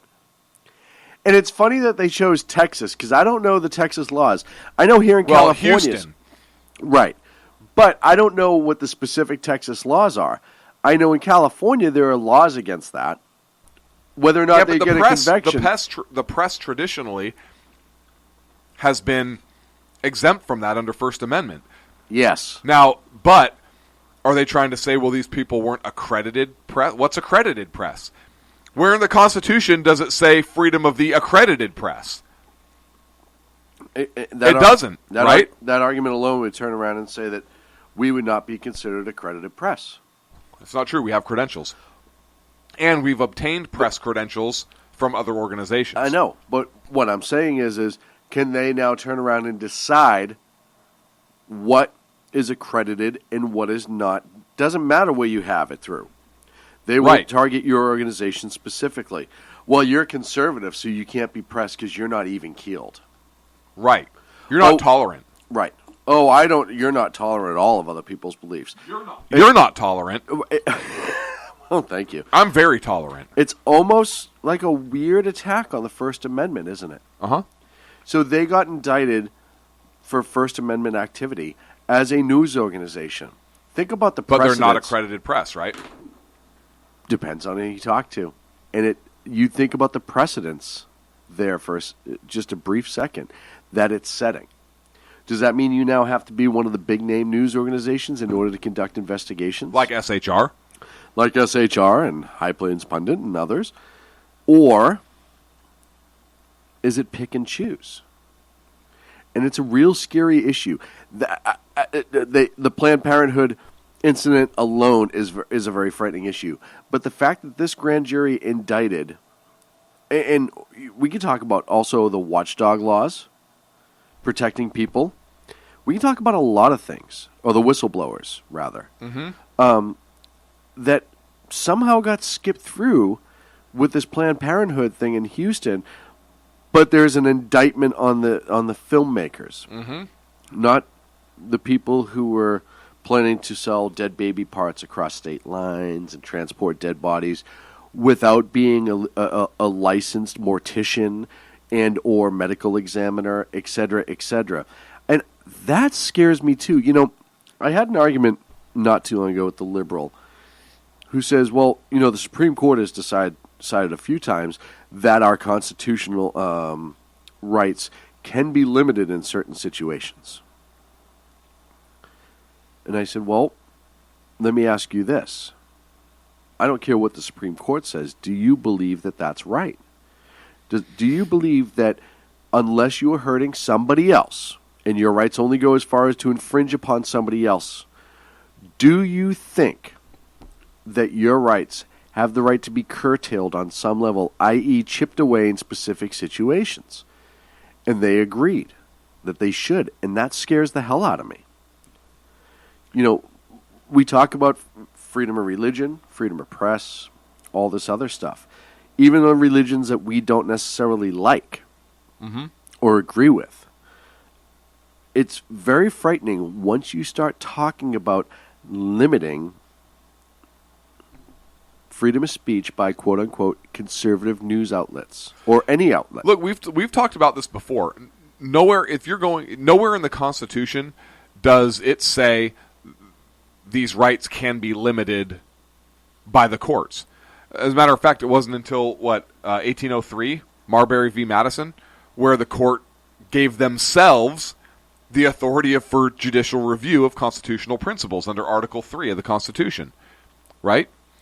So, up until that point, from when the Constitution was ratified, up until 1803, when the Supreme Court ruled in the Marbury v. Madison case, and then it gave themselves the authority for judicial review. Which is bizarre. Citing Article 3. It didn't exist. And so now the court gets to be the final arbiter of whether these rights can be limited or not. And it's the court, through this judicial review, that has limited our rights by allowing certain incursions to stand. That limits our balance of power. Well, of course. I mean, what's the most powerful branch of government? They're not three equal. Right. I would say it's the judicial branch. Judicial right? can essentially turn things into law. Absolutely. As we saw with Obamacare. And create law. As we saw with Obamacare. Well, they didn't create law with Obamacare, but yeah, they upheld something that should have been unconstitutional. Right. Right? And we've seen judicial activism. We've seen, look at the Ninth Circuit out here in California, the Ninth Circus. Batshit crazy as they are. So, you were going somewhere with this. No. Go ahead. No, you were... It's your segment. It is, but you were going down a road, and I just wanted to throw out the Marbury v. Madison thing in terms of limiting rights. Look, nowhere in there does it say you can limit rights. So why is it I can limit the First Amendment or I can limit the Second Amendment, but I can't limit the Fifth Amendment? Right. Hey, you can only remain silent if it's going to help our case for you to do so.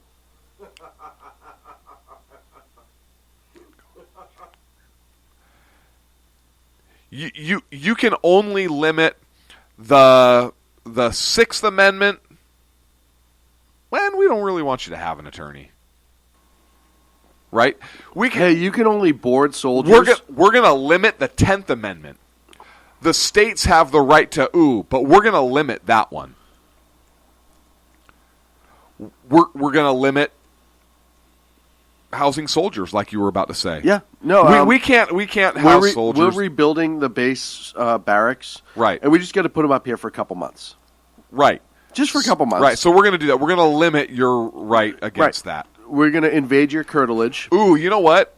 You have the right to vote, but we're going to limit that because we feel only that, if you're an illegal Mexican. Because we feel that your vote is going to hurt the country.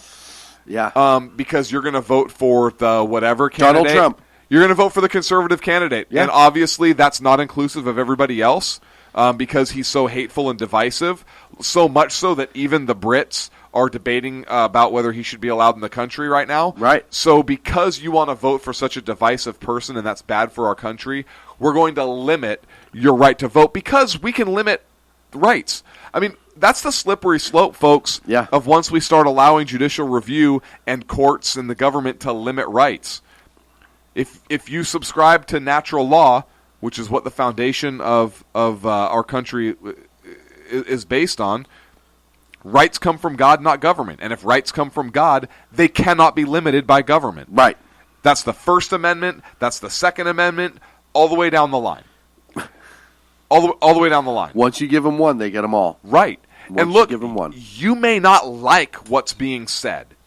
It's like this school, these school kids that wore the shirts that ended up spelling that racial slur. Look, it's despicable. Okay? Kids that wear shirts that spell out a racial slur should be punished. That's the parent's job. Right.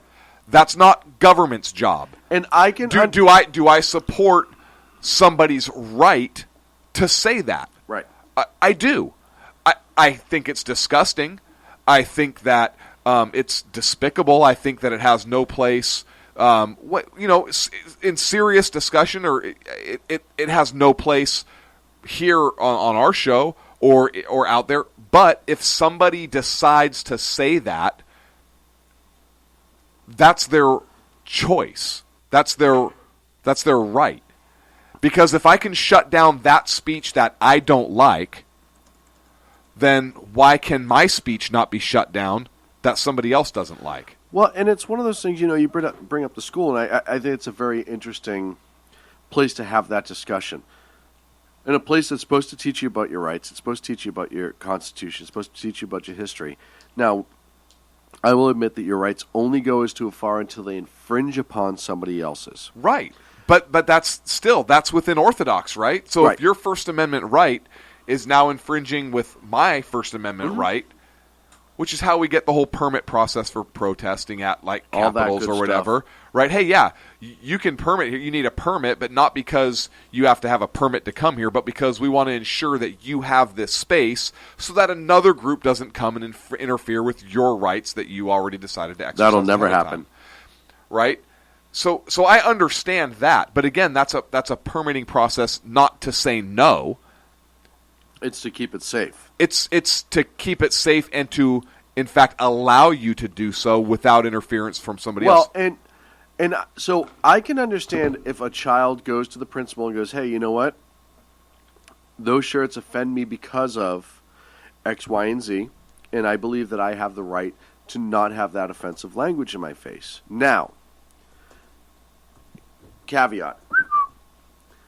There better not be a shirt in that school that has anything slightly offensive if you are going to, in fact, have these children removed and or discipline them. And I mean, there better be a nothing shirt in there. But this wasn't even at school. Right. This was completely off school hours on a social media post, completely unrelated to the school. And that's a totally different animal. Completely different animal. Right. I don't think the school should be able to punish you Absolutely not. Now, if you're a private school or whatever, that's totally different. Right? Private. Because you have the right to do it. If you're a public school, I don't think, and I would go ballistic as a parent. If my kids did something, yes. I would go. I'd say, listen, that's my child. Yes, I find it despicable. Yes, I find it disgusting. I'm going to deal with it. I am absolutely handling that Yep. as a parent. However, but what does this teach them, Clint? This has nothing to do with the school. What does this teach them? This teaches your kids that government can control you no matter what. Right. No matter where you are or what you're doing, government can come in and control your mannerisms, your emotions, your actions. What you think, what you feel. Right. And they don't necessarily have to be part of the hierarchy. You don't have to be in a school. You don't have to be in a public place, whatever. We are going to control you from afar. We see something we don't like at social media, and you can have a conversation. Hey, listen, you have to be tolerant. Your shirt is not tolerant. So let me get this straight. You're preaching tolerance, yet you're not tolerating my shirt. Does anybody else not see the irony in this? Well, it also makes government... This also makes that school, if you will, an agent of government. Because they are now... They are an agent of government. But on a law enforcement standpoint, you're now issuing a punishment for something that happened not in your sight, that was brought to your attention, and you're administering to these children when they come to school. Right? You have a system of punishment. You have a lot of other things. And I say this I've said this before and I'll say it again. When it comes to school and punishment, if you want to act like a court system and or hand out punishment, I always bring up the two kids fighting, everyone gets suspended. I know we're running over. And I said, okay, I can understand if both kids are equally at fault. But if one kid attacks the other and the other kid fights back and wins, he shouldn't be punished. And they say, oh, well, we have a no fighting policy. Well, if you're going to institute punishment like a judicial system, right, then you need to have a court process within your public school that I am paying for. I want a hearing. I want to be able to defend my child as their attorney at that hearing. Right. The other parent can do the same thing. I want evidence, and I want it to be a nonpartisan, non-school official who's making the decision. Right. Hire an arbitrator for the school system. Something. Yeah. Arbitrator. Look, yeah, let's grow it. Yeah, right? If you're going to make it what it is, then those kids have due process, in my opinion. And they should. And here's the other thing. Look, so you're telling me that my kid can't defend himself, herself, whatever? So right to self-defense destroyed. Absolutely. Absolutely. So are you telling me that my children have no right, which is recognized by the United States Supreme Court? Yes, it is. For self-defense, that they Yes, cannot it is. defend themselves? Yep. Are we trying to raise a generation of victims? Are we? What is my child supposed to do? Get injured? Get hurt? And just I will absolutely defend my child. I will take my child home and say, hey, the school may punish you. The school is wrong in this. You defended yourself. Good job. It's very, very sad. There's a rule in my house, okay? If my kids will always get in trouble for starting a fight. Always. Never get in every trouble for single ending time. They will never get in trouble for ending it. Yep. As long as they end it for the right reasons. And if you're and this is this is what I practice at my house. My kids are old enough to fight each other, and they do. I have boys. Okay, I have girls. I have God, I have a lot of kids. No, I'm kidding. But I'm kidding. Look, if they fight, I don't care if the one that started it got his ass kicked. That's the one that gets in trouble. Yeah. You just got your ass kicked twice. And right? rightfully so. And rightfully so. You cause this problem, you deal with the fallout. Exactly. Personal responsibility. We're up against the break. When we come back, we're going to talk about what's going on in Oregon, the axis of assholes, and more right here on the Sack Kids Radio Show. Conservative media done right. You're listening to the SHR Media Network. Times are dark. The people are misled by corrupt politicians, lied to by establishment media, and deceived by the false messages of Islam. A nation looking for direction needs a guide. It needs a man with a cane. I'm Dave Milner. Join me on Spreaker, SHR Media, Pundit Press Radio, and YouTube through the SHR Media page for a different kind of commentary on the unpleasant blind guy. because the truth is not always pleasant. In a world controlled by corrupt politicians, You got a business. That you didn't build that. a team of ordinary men emerge from the ashes to give voice to the voiceless and hope to the hopeless. Sackhead Sean, Dude, I'm not saying half was stupid, bro. Sackhead Clint, All good friends of ours usually show up drunk. also starring Sacco as the producer.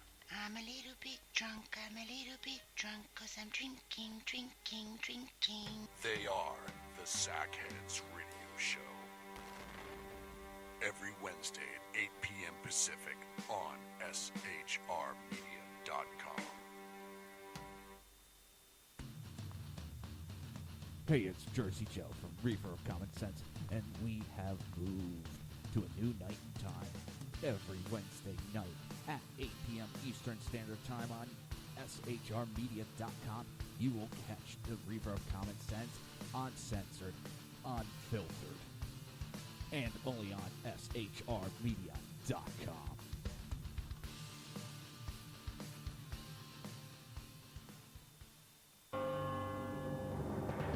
Hello, I'm Matt, a student at Hillsdale College. Here is Hillsdale President Larry Arnn on the continuing relevance of the Constitution. Many argue today that the Constitution is outdated because it addresses problems peculiar to the 18th century. Some parts of the Constitution do read rather quaintly. Consider the injunction against titles of nobility in Article 1, Section 9 of the Constitution. But is that so outdated? The purpose of the injunction is to prevent the government granting special privileges to some for partisan reasons. This strikes at the heart of the rule of law.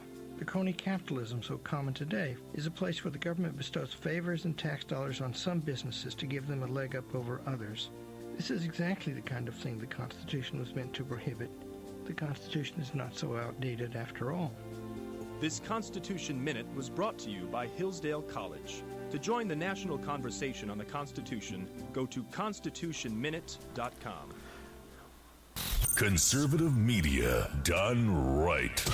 You're listening to the SHR Media Network. And welcome back to the Sackheads Radio Show live on the SHR Media Network. Thank you so much for joining us and sticking around with us this evening. And thank you to our friend Dan Butcher, who has work to do, and if he doesn't get out of here and do it, he's going to be in a lot of trouble. Anyhow, dollars to donuts. I get a text message, or he pops into the chat room the next 2 minutes. Oh man! So we have Oregon, the Oregon government. You know, we talked about it a couple weeks ago. Everything that's going on with Oregon and the ranchers on the government facility. Oregonians? Oregonians? Oregonians? Or not gonna be there anymore. Not gonna be there anymore. So Ammon Bundy was arrested in a traffic stop just north of the property. As we all know, Ammon Bundy kind of hijacked the movement that was originally just supposed to be like a positive pundit to try protest, if you will, to try to get awareness to what was going on, and we talked about that before. As a result, there was an actual shootout, and one person had died. Ammon Bundy's in custody. He's in jail. Is anybody else kind of suspicious about kind of how that whole thing went down? Hey, we got the leaders away from the group. Yeah. Let's stop him. He's coming right for us. Boom, boom, boom, boom, boom, boom, boom. Yeah, and I don't know. I mean, of course, the question will be who shot first. The question will be, was it a legitimate threat? I wasn't there. I don't know. We know. I'm just saying it sounds... It's just weird. It's weird. It's a little weird. What was... And this person thinks so, too. It's weird. Yeah. Yeah, it's a little strange. And I'm like I said, I'm not defending them. When we had the interview a couple weeks ago and we talked about it, on the air. I didn't... I have no problem with a peaceful protest. I have no problem, especially in this instance where the government, in my opinion, was clearly out of line. I had no problem with them protesting on a federal land. But you have to be careful. Because whether you agree or disagree, there are actually federal laws in place for trespassing, all this other stuff. Now, and look, here's the thing. And again, I don't know what went on the stop, and I hate to speculate. I do, and so I'm going to just throw that out there right now. I have no idea what happened on the stop. I don't know. Typically, we give our law enforcement the benefit of the doubt because we know that the overwhelming majority of them are professional. They know how to do their jobs. This was a traffic stop. But the FBI was there. But the FBI was involved, and we know how that goes. However, was this a case potentially? Look, if there were guns in the car, and the officers, the FBI, the agents, whatever, perceived that they were going towards that weapon, or if there were weapons there in plain view, they see them, they know they're there, and they knew them to be armed. They knew them to be, and now they're non-compliant. Well, guess what? If you're armed and law enforcement stops you and you're an asshole, that's a good way to get yourself shot. Yeah. Because if you're an asshole and you have a gun and you're not following instructions, it's not a far stretch for that officer to think that you're going to do bad things and then to be in reasonable fear. Yeah. And so even if the protester didn't shoot first, doesn't mean it's not a justified shoot. Well, no, I was using a little hyperbole. No, I know you weren't. I'm just throwing that out for our folks out there, and I may get some hate from that coming back. But look, that's the bottom line. Somebody doesn't have to shoot first for law enforcement to be in reasonable fear and to fire in self-defense. Right. No, and I agree. I want to know what I want to see a lot more evidence as to what came out because this is very strange. This is very, very strange. It is strange, and again, we don't know. We don't know, but the FBI being on scene, I immediately become suspicious. Listen, right? Absolutely. If this were a sheriff's deputy that made the stop, if this were a state trooper that made the stop, if this was a constable, whatever, hey, different story. There'd probably be dash cam videos, right? But this is the FBI that makes the stop. And this is a standoff, and these people have kind of thumbed their nose at the whole federal government. Right. And we know how things have turned out for them before with certain things. Well, and right, I bring up the investigation of the Boston Marathon bombers, or one of the people they were investigating in Florida, ironically got shot and killed by an FBI agent when nobody else was in the room. You know, there is a reason with the FBI, and I've talked about this before, where you have to question them. Well, you should because they're government anyways. Right, but it's you know what I okay mean, to question law enforcement, right? But I still have to kind of just look. I have an open mind on this. I really do. Yeah. Because I can see so many scenarios where the shoot would be justified. Well, I really can. Exactly. And even if it's a misunderstanding, doesn't mean that they acted inappropriately. Even if the guy was trying to show them the weapon to say, "I'm putting this to the ground." Yeah, but that's a good shoot, right? But that's what I mean is, right. Even a misunderstanding could lead to this. And listen, as you don't even have to be a cop. If you've ever had any firearms training or self-defense training with a weapon whatsoever, there are certain things that you look for.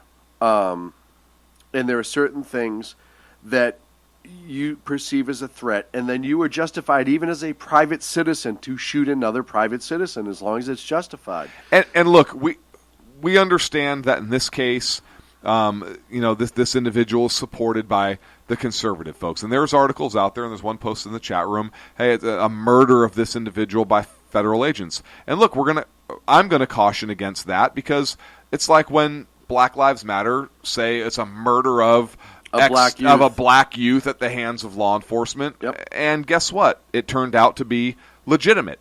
This may be the case here. I'm not prepared to call it a murder on either side. And just like we say, if there is a youth or somebody killed by law enfortement, it was not justified, or it was a straight up execution. Hey, that officer needs to go down. And the same is absolutely true here. Right. Hey, if this is a case where particularly the federal government. Yeah. Right? No, like I said, overreached? Well, then guess what? That needs to be addressed. Absolutely. Absolutely. If this was a local sheriff, I would be much more likely to believe the local sheriff's account. Specifically, the fact that the feds are playing a role into this. Listen, we saw what the feds did, and I know it was BLM law enforcement, but it's still the feds at the Ammon Bundy Ranch, or the Bundy Ranch. Free speech zones. They came out with snipers and all this other stuff. I understand it, and it needs to be looked into.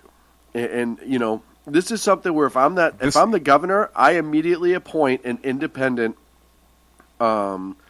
It's the Oregon governor. Yeah, it's not the Texas governor. They're not going to appoint independent no, anything. I immediately appoint. I don't care who it is, an independent investigator, third party, not involved, whatever. The sheriff. Yeah, local. I'll even take local sheriff. Local sheriff. I think that's independent. Yep.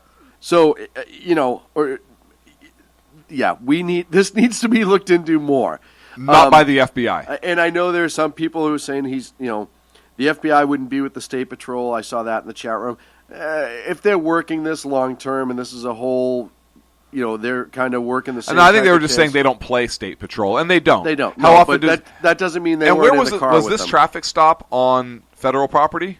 No, I think it was on the state highway. So, does the federal government have authority to make traffic stops on? No, but what I read said it was the highways? Oregon State Patrol that initiated the stop. Oh, okay.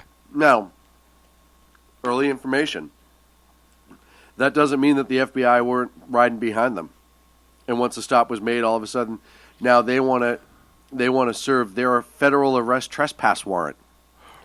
Right, so they run right by everybody doing the high-risk stop, charge the car, and shoot. Hey, in which case, look, courts have ruled, right? Like, if these guys rush into a situation... If they cause the escalation. Yeah. Look, doesn't make it. Yeah, I don't know. This will be interesting this will be an interesting one to watch. Yeah, and it's our job to stay and watch over this. It's everybody's job, really, because when it comes to the federal government, we've seen shenanigans before. Name one. Ruby Ridge.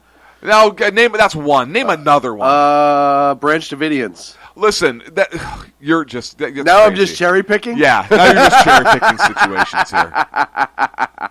No, there's definitely reason to look at this with scrutiny, a lot of scrutiny, and it's really, it does sound convenient, and that's what I'm saying. Where's the president on this?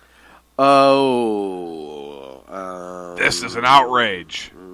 If I had a son that was a rancher, it'd look just like this guy. Right. Let's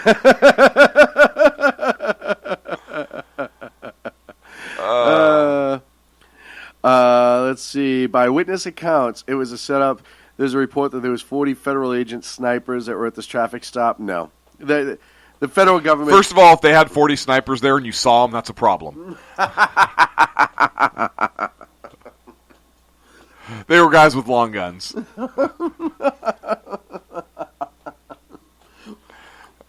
40 of the worst snipers ever. Right. I mean, what was it, like a bad cartoon where they were just like holding a street sign in front of them? Like Acme Sniper Kit. Which from the feds? I can see that. Right? I can see that, right? Hey, don't you think you should put some sort of leaves or anything?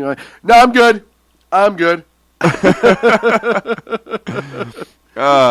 Even if there was one sniper there and somebody saw, so 40 FBI and snipers, if you saw any snipers there, that's a problem. You shouldn't see any. You shouldn't see any of them if they were really deployed in that capacity.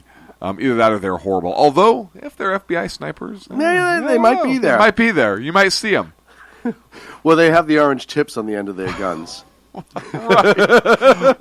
Why is that guy wearing chartreuse camouflage? Chartreuse. Dude, what are you doing? I'm a sniper. Why do you have a calculator out? It has a scope on it. Doy. You're in a 3-piece suit. That's an iPad game. That's an iPad game. So we will watch and pay attention and follow up this story. Oh, man. access Big sniper patch. Flashing signs. They have like the bright yellow traffic vest. Caution, snipers ahead. Is that your sniper rifle? Yeah. Looks like a super soaker. Shut up. Shut up. You look like a super soaker. That doesn't make any sense. I'm a federal agent. Your mom gets super soakered. Or is it my mom? I don't even know. I don't even know, but that was an insult to you and not me because I'm in the FBI. Right. Oh, man. I love making fun of them. I know. It's just so fun. I don't know why. It is. If we ever got indicted, you know they're going to play these clips over and over again as motivation. Oh, dude. Right? Almost like Eye of the Tiger. Dude. Before any investigation, they just replay these clips. All right, guys, time to get psyched for today's investigation. Bum, bum, bum. They'll cut our voice in. Bum, bum, bum. Your Oh, mom's the a FBI, sniper. I'm really cool. Bum, bum, bum, bum. They're doing thumb pull-ups on the edge of the desk to get ready for writing. Thumb pull-ups.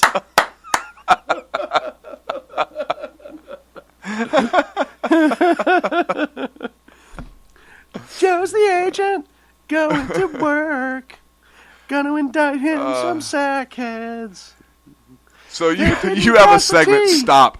You need to get to the other part of this. Oh, we need to talk. I'm done Axis with this. of assholes. Axis of assholes update. So Iran. Sanctions were lifted. We got 10 minutes left. Now, Iran, who I'm sure they're fine.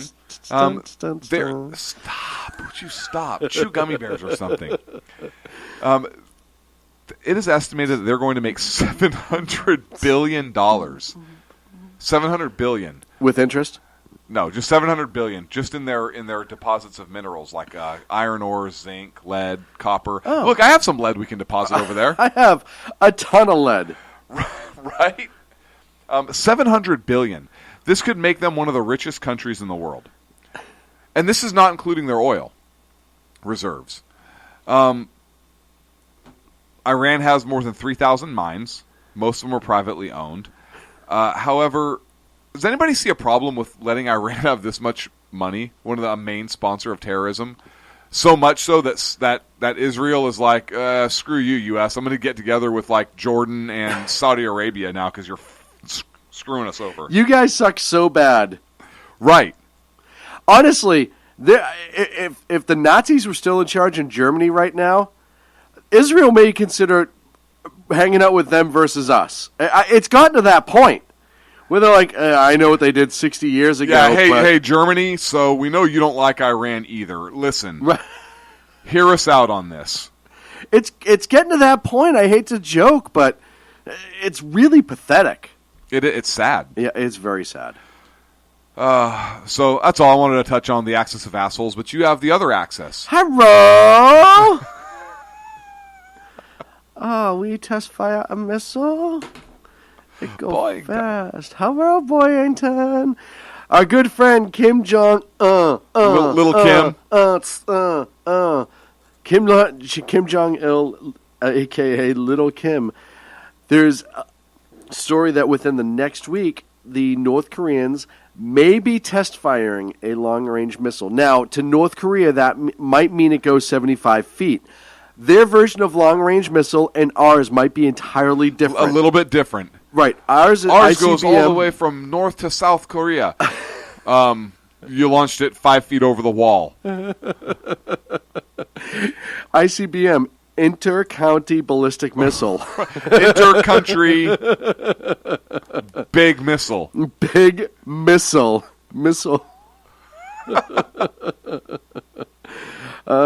So Kim Jong-un's hoping to be able to sit home, watch that. I can't boom missile. ICBM.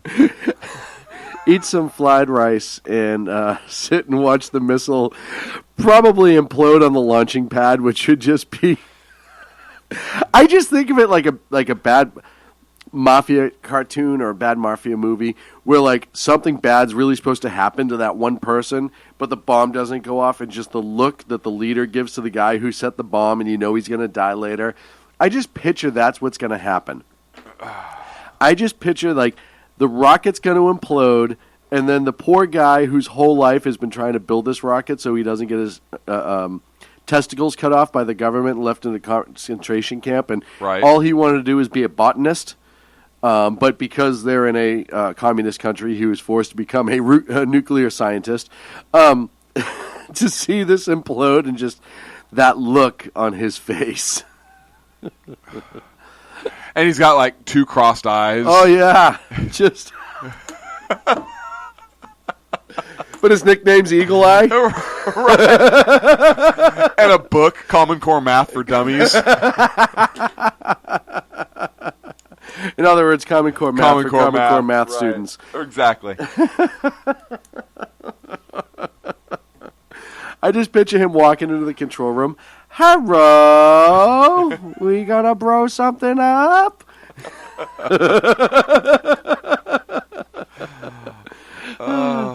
Make big missile go boom.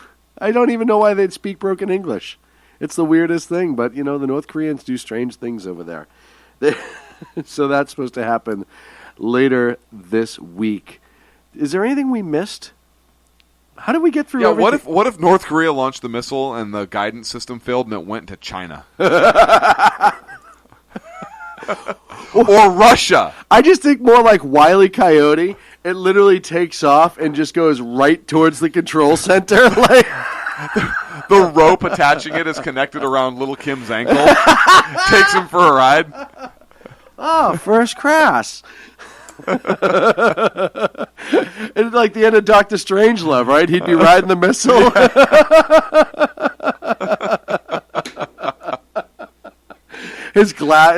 his weird poofy hair just flopping in the wind, his brown. Dude, they have a letter from Warner Brothers in an Acme box.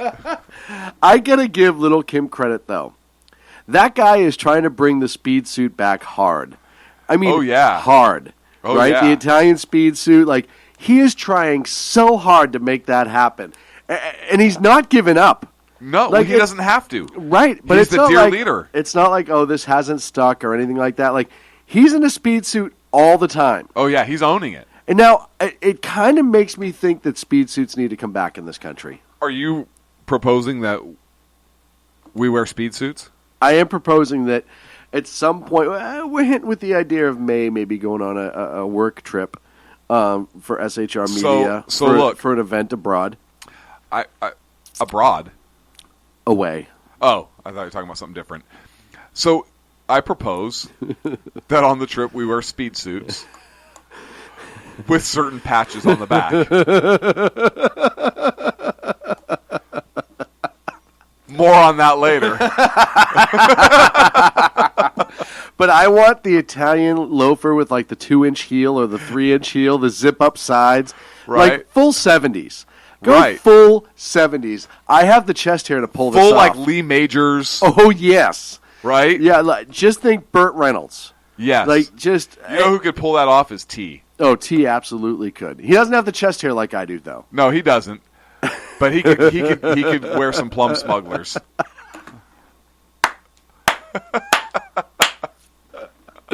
It just go, like the Mr. T starter kit around the chest, like all those different things. I think it's a great idea. I think so too. I got your new Halloween costume.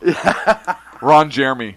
Just all the hair. The original Ron Jeremy, though, in the 70s. Right. No, even now. The hedgehog.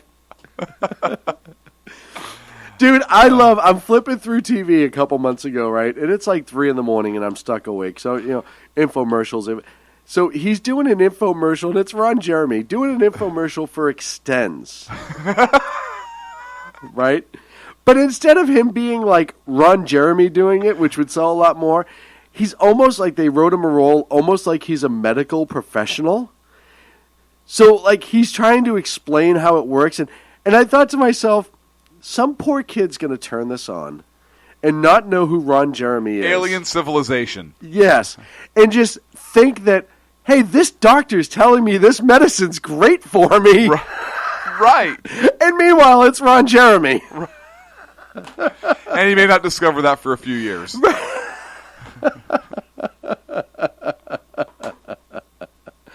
Oh, man. Oh, just good times. Good times. How do we go from all the stuff we talked about to Ron Jeremy. And without using the word caucus. Without using the word caucus. We did say backdong a lot. We did. We had a lot of backdong tonight. There was really a lot of backdong in this show. I think we were kids. We used to call it a fruit bowl. Now,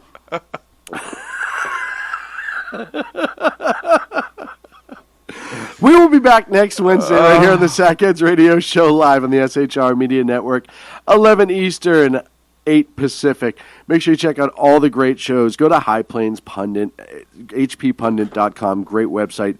Dan Butcher put it together. Check out our website. Please sign up for the email sign up. It would be awesome if you could do that for us, please. Sign your friends up. Like if you're just bored, homesick, or sign something up like people that, you hate. Sign up liberals. Sign up you a hate. ton of liberals. If you could sign up liberals, I would be forever grateful. And tell us how many next Wednesday night. Tell us how many liberals you signed up when you get into the chat room. I would be grateful. SHRmedia.com will bring you to the new website.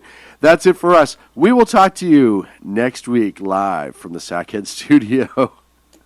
Sackhead Clint, Sackhead Sean, have a great night. Good night. Hey, boys, look what I got here. Hey, where are the white women at? We ain't found shit. The best late-night conservative talk show in America. Sackheads Radio. And listen, there are no people better on the air to give you the best in conservative talk than Sackhead Sean and Sackhead Clint. And we're working on the immigration papers for a certain other guy who happens to work here, too. For those who are tuning in around the world to the best in late-night conservative talk, Sackheads Radio. Sack News. Sack News. Radio. Sack News. Sack News. Radio.